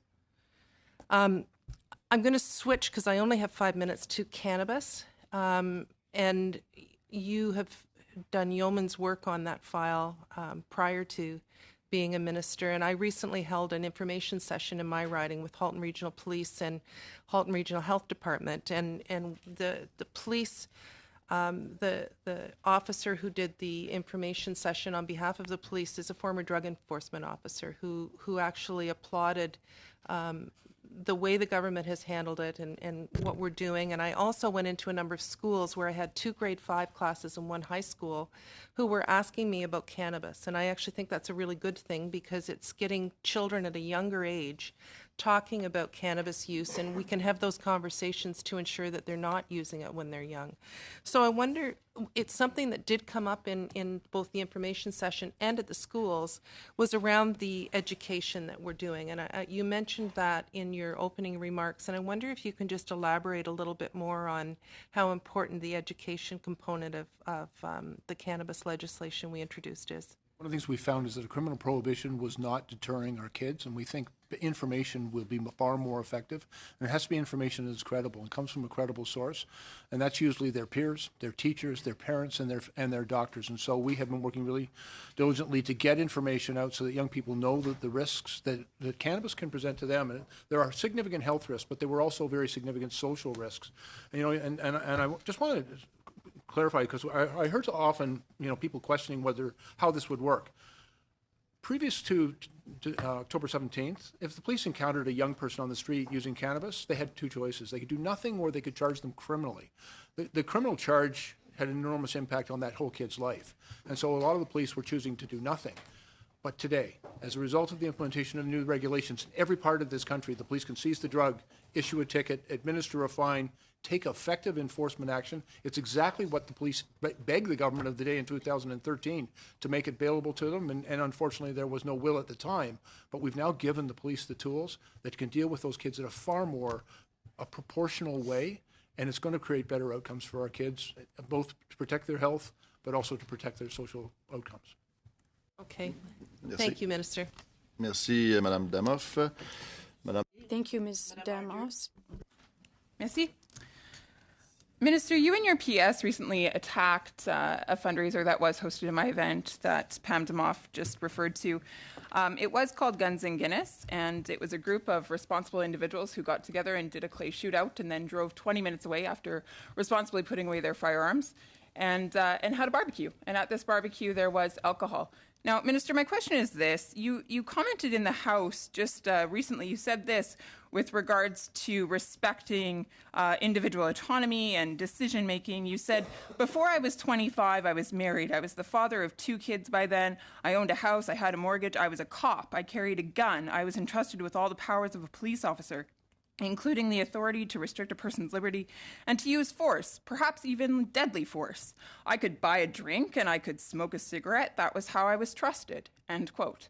Minister, in this statement, in one breath, you associate maturity and therefore the ability to make autonomous decisions with drinking, using a gun, and applying deadly force. Minister, to use your words, is that not irresponsible to associate those three things in one statement in the House of Commons on Parliament Hill?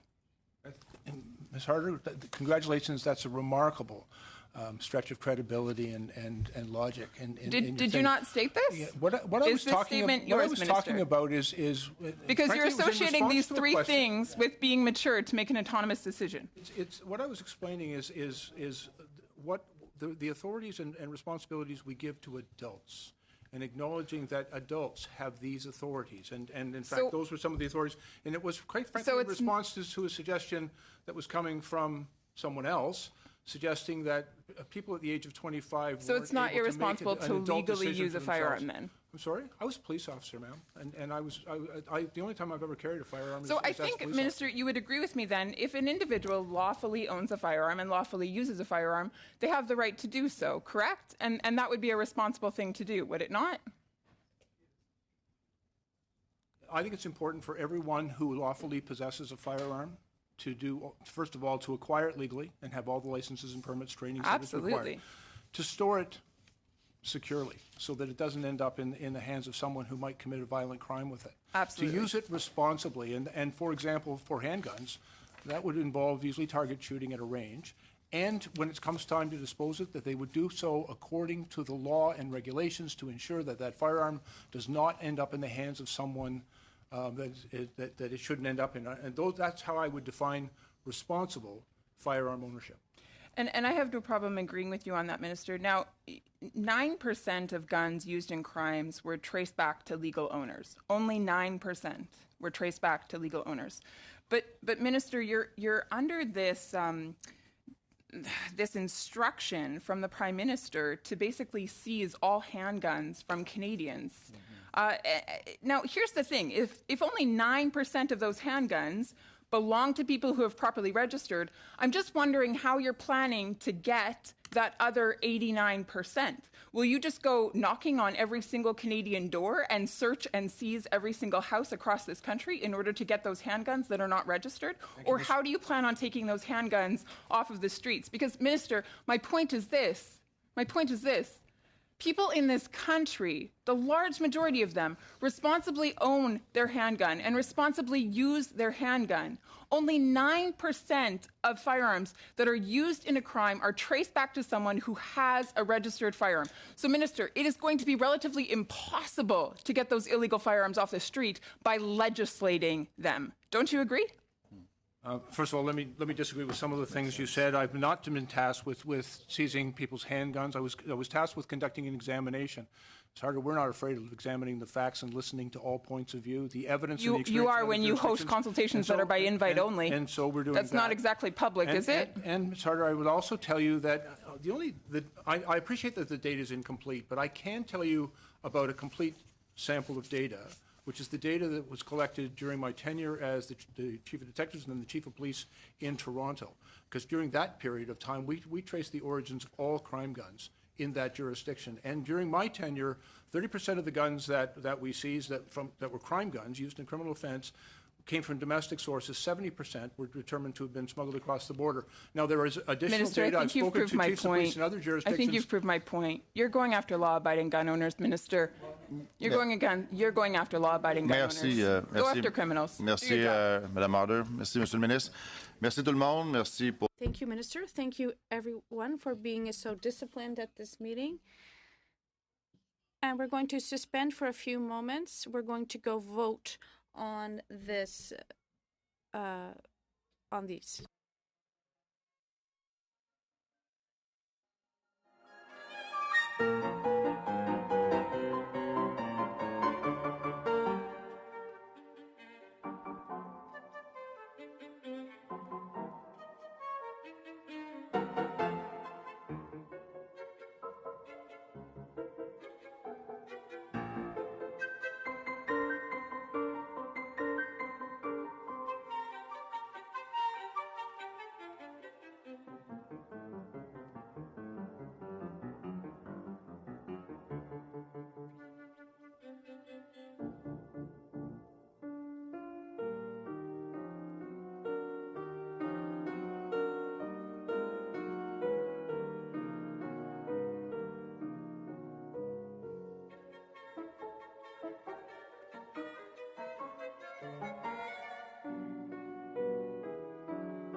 On vote? We have to vote on the estimates.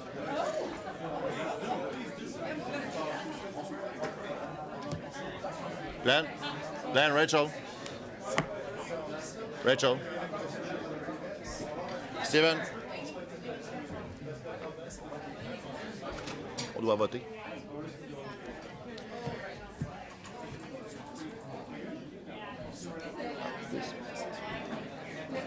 S'il vous plaît, je demanderai aux gens qui... Please, if you're not needed in the room to vote on the estimates, please leave the room.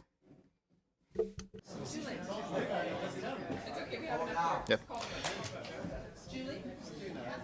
Donc, suite à l'étude... So, after the study on the credits, do I have your authorization to authorize everything that's in Sup A? Yes?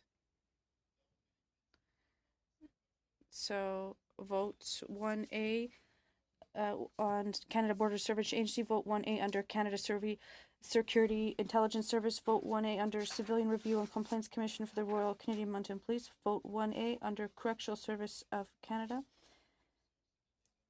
votes 1A and 5A under Department of Public Safety and Emergency Preparedness, vote 1A under the Office of Correctional Investigator of Canada, vote 1A under Parole Board of Canada, votes 1A, 5A, and 10A under Royal Canadian Mounted Police, votes 1A under Canadian Mounted Police External Review Committee, vote 1A under Secretary of National Security and Intelligence Committee of Parliamentarians, vote 1A under Security Intelligence Review Committee. They're adopted with dissension. Thank you.